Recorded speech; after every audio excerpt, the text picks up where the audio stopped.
Episode 1, Preventing Violence. Segment 1, What is Violence Prevention? Segment 2, Cultural and Community Connectedness. Segment 3, On the Ground. For generations, American Indian, Alaska Native, and Native Hawaiian peoples have faced an ongoing crisis of violence, human trafficking, and an epidemic of missing and murdered Indigenous people, also known as MMIP. In fact, Native Americans face a disproportionately high rate of violence. The lasting impact of this ongoing crisis can be felt across Indian country, urban areas, and beyond. More work must be done in order to build safe and healthy tribal communities and keep our Indigenous people and communities whole. My name is Chance Rush, Executive Director of Our Native Men. I'm Hidatsa and enrolled with the 3 affiliated tribes on the Fort Berthold Indian Reservation. Join us as we consider a path away from repairing the damage that violence causes and start to consider how we, together, can begin the work of keeping us whole. During this podcast series, I will be your guide throughout the country as we speak to Indigenous people from across Turtle Island on how we can engage proactively to prevent MMIP.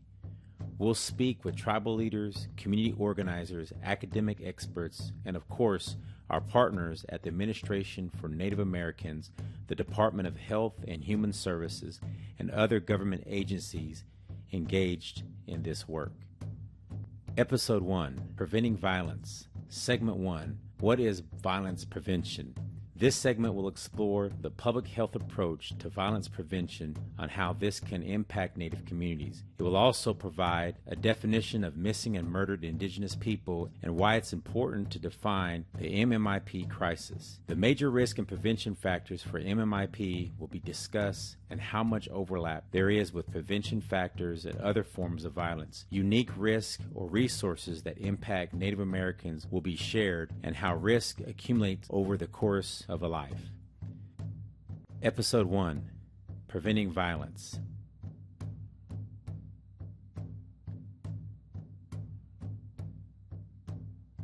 Member of the Confederate Tribes of Grand Ronde, Senior Health Scientist, Office of Tribal Affairs and Strategic Alliances and Centers for Disease Control and Prevention Centers for State, Tribal, Local, and Territorial Support.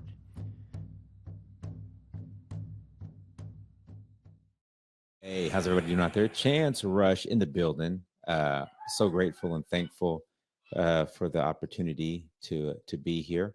Hey, listen, ladies and gentlemen, I want to give a big shout out here to Administration for Native Americans.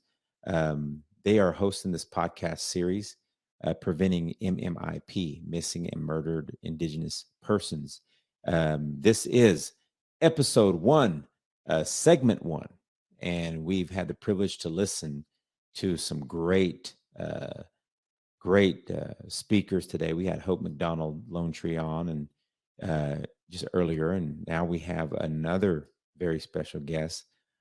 She comes to us from the Grand Ronde tribe out in Oregon, makes her home down in Atlanta, Georgia. So please welcome to the podcast the one and only Delight Satter. Let's give her a round of applause. Welcome her here. Oh man, I like pushing that button. I like pushing the round of applause button. So we'll do it a few times through the show. I know I will. So again, Delight, we're thankful that you're here with us again. This program is called Keeping Us Whole, presented by the Administration for Native Americans and Our Native Men. This is a chance with greatness, and we've got the privilege here to have you here with us today. Obviously, Delight is she's at the Office of Tribal Affairs and Strategic Alliances and Centers for States, Tribe, Local, and Territorial Support. Go ahead and give us the meaning of your title here. So I'm Delight Satter. I'm Umpqua and Klickitat from the Confederated Tribes of Grand Ronde, and I'm coming to you from the beautiful Piedmont forest, the traditional homelands of the Muskogee Creek. And so what is this title? I'm a senior health scientist at CDC. So I'm a public health generalist, and I do all kinds of support across the agency, helping all of our scientists and centers, institutes, and offices do their work in public health to support tribes. All right. Well, good, man. Some pretty important stuff there. So what's going on? How's Atlanta? How's the weather? What do you got going on down there in Atlanta these days? It's beautiful here. The sun is really bright. It's a bit crispy cold outside for me Hmm. because I'm a little Hmm. bit, used to the humidity in the summertime here. But it's just gorgeous. Let's see what else Yeah. is going on. Since we last talked, guess what? The last night, 2 nights ago, some night Hmm. ago, um, Emory University had a reception for the second principal chief of the Muskogee Creek, Del Beaver, and Okay. his wife were here, Rhonda, Rhonda. and Yeah. and their delegation. And Right. so we were invited, myself and my son, and he's a high schooler senior. And Right. so we went there, and there was a beautiful reception, and we were able to give them a small bundle of gifts from. We had some California sage and some small Sacagawea coins in little crocheted bags to give to them, which is a traditional honoring out of the Northwest, to give a little bag with something in it, a shell or a little something bright like a Right. coin. So anyway, we did that. That was wonderful. It was great to meet the family, and for my son to have an opportunity after this year and a half, 2 years in Right. COVID, to get social again. And he was so impressed, and they were so nice to him. And I'm thankful to Emory for hosting that. They're working really hard to try to bring Muskogee Creek and Emory together in some way, because Emory, of course, is on their homeland. Right. And so what all activities were there? Was there just speakers? Was there, anything else other than that going on? That sounded fun. That sounds fun. Well, it started with a reception, and I think it was multi-day, and we only went to the reception. And guess what? We had to leave early because it was almost disgraceful. My son had to go to his induction for the National Honor Society, so I made that excuse with the principal or the second chief, and of course Right. he and Rhonda said that's fine. School is Yeah. priority. Yeah. So Yeah. they had an evening affair, at the same time. Um, since we're just talking about stuff going on in Atlanta, also at Emory, I think you know him. His name is Chanupa Hansla Right. Luger. He's an Yeah. Mr. artist. Luger. Yeah. Yeah. Okay, so he has a show down Wow. here, and the show focuses on MMIP and violence and prevention. And so my colleagues and I went out to lunch with he and his wife and kids last Friday, and we talked a lot about the arts and public health, the arts, and how it can influence and focus on social issues like MMIP. It was pretty Right. great. It was really great, actually, because most of the time we're just focused on the science. So I was really glad to hear his perspectives and what he's hearing as he travels and listens to community. Yeah. And what was his perspective? That sounds kind of, well, I mean, I know, sitting with Mr. Luger, that's a motivational speech in itself. That's a keynote in itself, Yeah, you should but invite that's, him. right. Right. What was he talking? We were talking. I mean, we were talking a lot, and we were talking about the influence of historic trauma and how it expresses itself today, and then how he visualizes that, and his artwork and how it expresses, in today, and that was eye opening for me as well. We talked about the role of men. What's Mm, a protective role around MMIP, how to mhm. honor and respect the women. Really, it's the foundation were the women and mothers and girls who started this movement. And so how do we honor and respect that and invite men into that healing journey for communities? It was pretty deep, and we had Right. great food, and we Right. Right. talked, and the kids, we read stories with them and took them to the bookshop, and it was a good day. I think as a man, we just have to support. I mean, in any other avenue, whether it's, honoring the home, honoring the relationship, honoring the upbringing of our children. I feel like, we as men, we have to, be the backbone and be the encouragement and listen, and on every level, and if we can learn that, that'd be, our homes will be stronger. It's not women bossing us around. It's women, holding the fort down. It's women, keeping strength in the house, right? So I bet that was a great discussion. I bet It that really was. was. It really was. Um, I was really lucky. So yeah, lots of other science has been going on too, and I'm sure we'll get to that as you start yeah. asking me.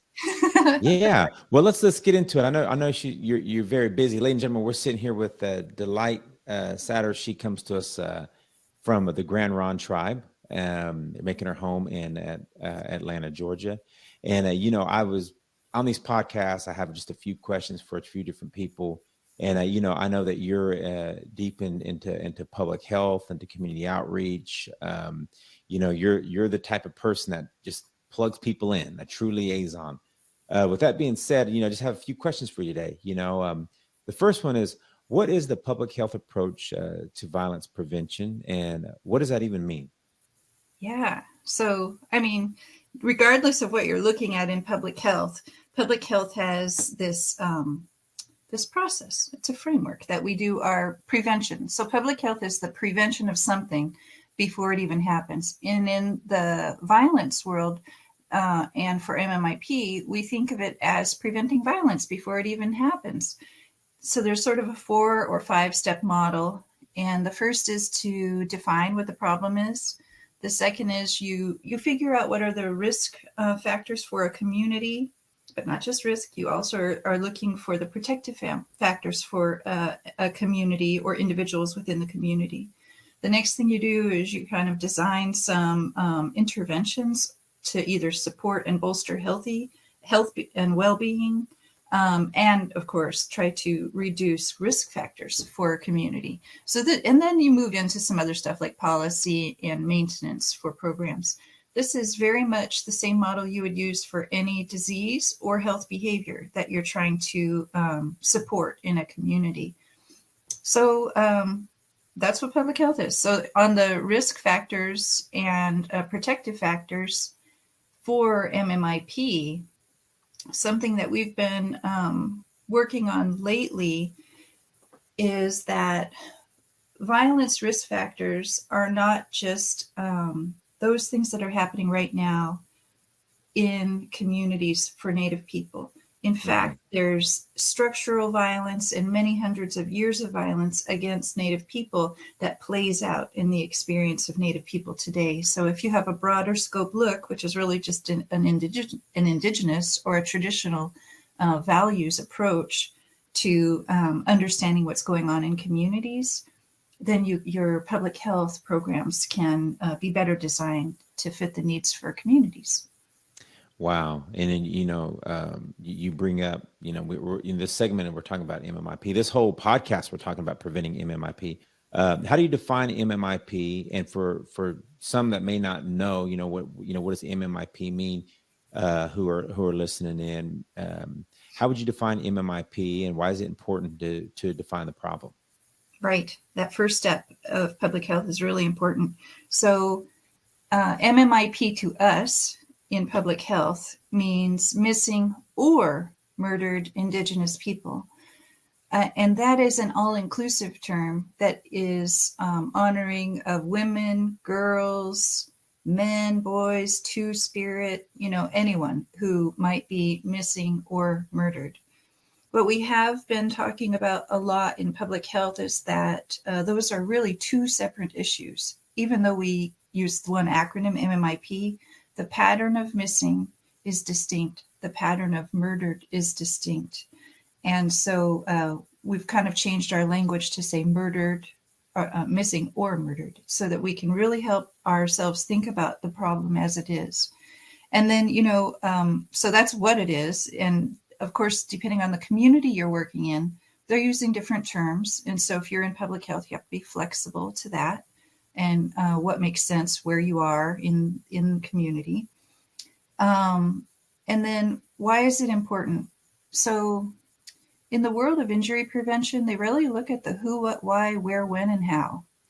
It's very scientific. And so once you start to explore and examine the data and figure out what are the conditions for individuals under the who, what, why, where, and when, and how, then you begin to develop a pattern. It's either a behavioral pattern or risk or protective patterns. Once you begin to discover that more deeply, scientifically, then you can take advantage of those patterns and either change conditions in the community to support health and well-being, or change conditions for a whole population to reduce risk. So again, it's the same thing you would do for any other injury prevention program, or even for any health program like diabetes prevention. Wow. Yep. Here, so Got to I figure know out what's going on. I guess that's really, it's a long-winded way to say you got to figure out exactly what is going on.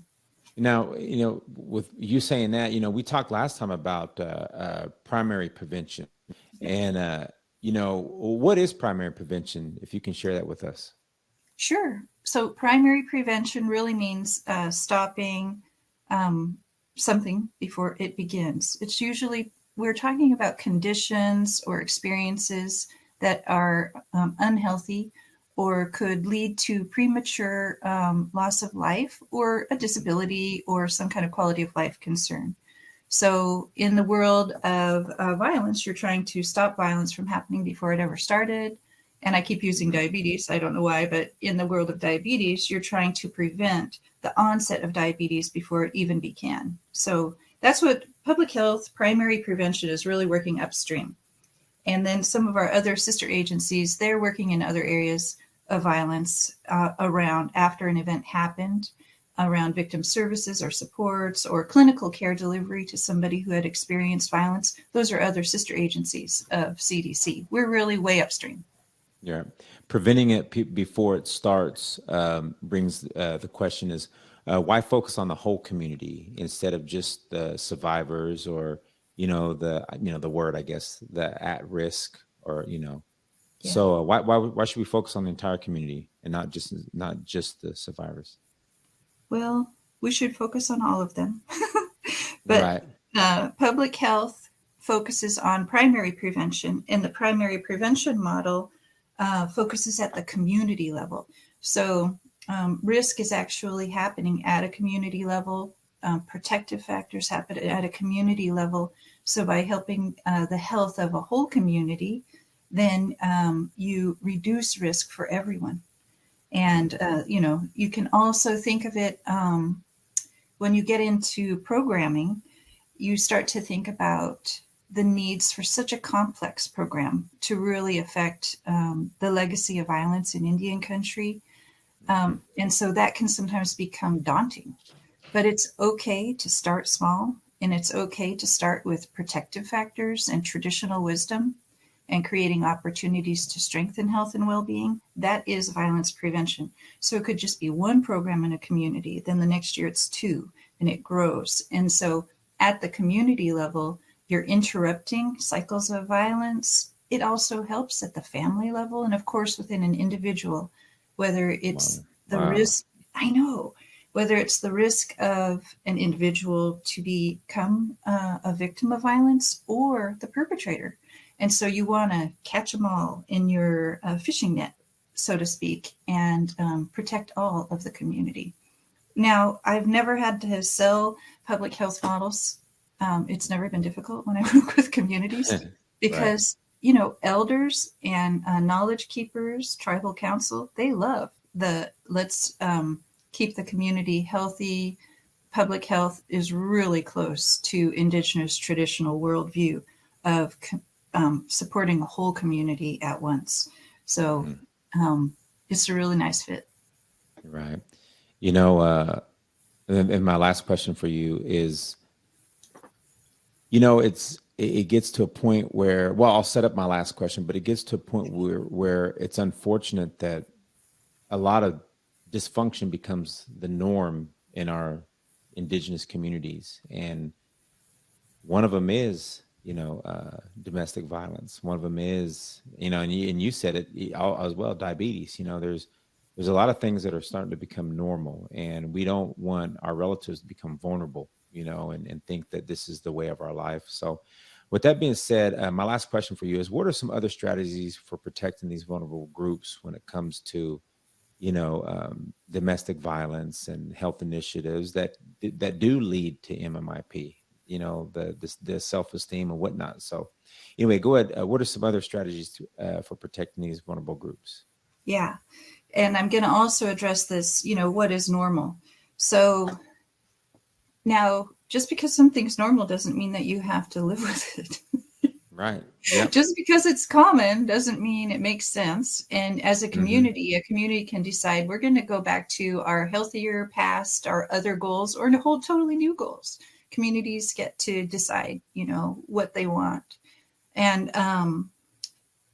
when you were saying that, I was remembering the first time one of my mentors, Rick Brown, he said to me, got to be careful of societies and what they think of as normal. It used to be normal to drive your car without a seatbelt on.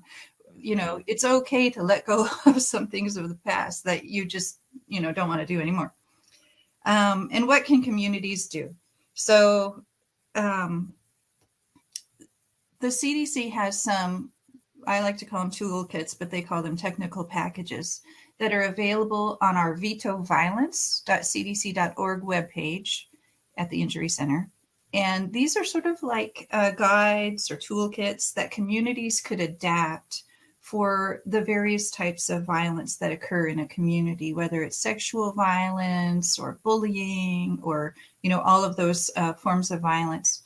Now, they're not tailor-made for Native communities or every Native community. We know that there's work to do there. We want to work more in providing more resources, but it's a start. It's a good foundation for a community to take those packages and then adapt them for their local culture, which always happens in our public health programs. You take a model, you adapt it at the local level for your own cultural values and the programs you have and interests of your community at that time. And these become robust programs. So that's one thing. And there are other, a full comprehensive violence prevention program would be multi-layered and multifaceted, and it would address historical trauma and intergenerational trauma. And there's a lot of resources out there for folks. And of course, tribal public health and mental health practitioners are experts in these areas. Right. But it might be new to be thinking about those things that we know in our knowledge is connected to protecting against violence. And so, keeping that public health model in mind will help people come up with strategies at the local level. Now, as the other thing, I've been into lately is thinking about storytelling. And in families and in communities, some of the, even in my lifetime, there were always these ideals that you should, go back to traditional ways and you'd be protected. And a lot of people would have opinions about what that was. Well, I grew up in a home with a, like a smokehouse in the back. And we fished all the time. And, we made gifts to give away all the time. Well, nobody was walking around saying that these were traditional activities. But now that I'm older, I realize, everything they were doing, teaching me about child rearing, telling me those are the sacred ones and to protect them. You're responsible for your siblings. All of that kind of stuff turned out to be traditional Indigenous teachings. But not everybody has that kind of a household or opportunity to hang out with your great grandparents on the reservation for summers, or have a great aunts come and live with you to teach you these ways at all. I mean, that's not very common. So I like to recommend storytelling now as one mode of protective factor for children and people. Yes. Because everybody has access to storytelling, and you have storytelling. You're doing it right now. Man, yeah, we both do. Wow, that's so uplifting, Delight, to, people don't realize how powerful your storytelling, not just storytelling, but your story, telling your story can, I mean, it could open so many doors for you, and after a while you'll feel like, man, I cannot believe I've been through that, and then the difficult times in your life, they you appreciated them, I mean, at some point, in a way, you appreciate them for, look where we are today, you Yeah, know that's wow. right. And so we are survivors and we are Hmm. thrivers. And so Hmm. children, everybody needs to hear stories of, difficult times, but also the survival times and successes, and celebrate those. Those are all Hmm. protective. You can do all of that as a family and as a community. And Wow. children love um, listening to stories.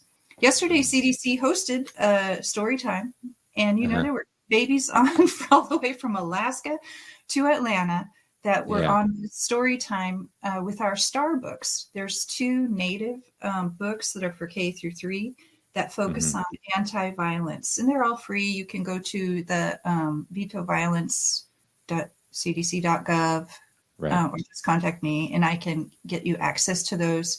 And the stories were recorded, and the children got to. It was so cool. They had Q&A time. They had show and tell time. Um, they were brilliant. They were all talking about how they can prevent violence and how Wow. they can be good, community members. So Hmm. Well, Delight, it was a delight. No pun intended. I know, I'm sorry. That's the first time I got to use that, because everybody uses that me. And my biggest is, hey, Chance, give me a call when you get a chance, So it take was, a chance. yeah, take a chance on me. Ladies and gentlemen, we're so grateful that we had a Delight, a Satter here with us, coming to us out of Atlanta, Georgia, also proud member of the Grand Ron tribe out in Grand Ron, Oregon. Thank you for joining us today. Thank you for all the information, and we appreciate you. All of our listeners and viewers out there, we appreciate you. For tuning in here with us. This is episode 1, segment 1, preventing violence. Right here, we also had Hope was on with us. Hope McDonald Longtree. She is our deputy commissioner over at ANA. And then today we had the privilege of having Delight Satter with us. Please join us right here. Stick around for our next podcast as we bring on Sheldon Spotted Elk from Northern Chi, as well as the Ute Indian tribe. He's our director of tribal justice partnerships, National Council for Juvenile and Family Court Judges. We want to thank you guys for tuning in with us. Just so you know, Delight has a very busy schedule, but she has joined us today again. This is our episode 1, segment 1. Uh, what is preventing violence? I think yeah. With that being said, I hope you guys enjoyed our podcast today, and we will see you guys here in a moment as we welcome Sheldon. Okay, so you guys all have a great day, and we will see you all down the road. One more time, Thank do I? you. Wait, yay! Please visit the following websites to identify federal resources to assist communities in preventing MMIP. The Administration for Children and Families, ACF, MMNA Framework landing page. https://www.acf.hhs.gov/ANA/MMNA-framework. ACF's Family and Youth Services Bureau Domestic Violence Resource Network, https://www.acf.hhs.gov/FYSB/FV-centers. The Administration for Native Americans Domestic Violence Awareness Public Service Announcements, https://www.acf.hhs.gov/ANA/domestic-violence-PSAs. Centers for Disease Control and Prevention's Violence Prevention Resource page, https://www.cdc.gov/violence prevention. U.S. Department of the Interior's Indian Affairs Missing and Murdered Unit, www.bia.gov/service/MMU. U.S. Department of Justice MMIP landing page, www.justice.gov/tribal/MMIP. We would like to thank all the speakers for their time, support, and dedicated commitment to the MMIP podcast series. Through continued advocacy and collaboration, we can work together to end the crisis of missing and murdered Indigenous people, MMIP. The views and opinions of featured speakers on the MMIP podcast series are solely theirs and should not be attributed to the Department of Health and Human Services, the Administration for Children and Families, or the Administration for Native Americans.